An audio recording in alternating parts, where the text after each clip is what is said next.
Hey guys, what's up? In this tutorial we're going to show you how you can change or add a start as well as a due date for a task on Google Tasksboard. So let us get started.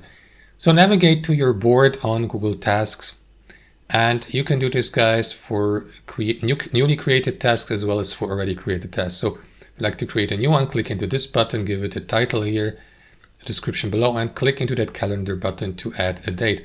Alternatively, guys, you can do that also for already created tasks. So let me go with this one here, click into it, select the calendar button, and choose, for example, one of these date suggestions at the top, today, tomorrow, next week.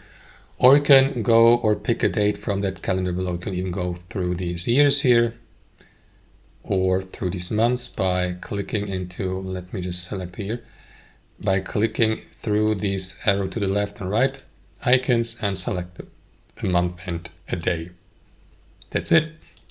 If you'd like to delete the date, click into that X button. That's how it works. Thanks for watching and have a wonderful day.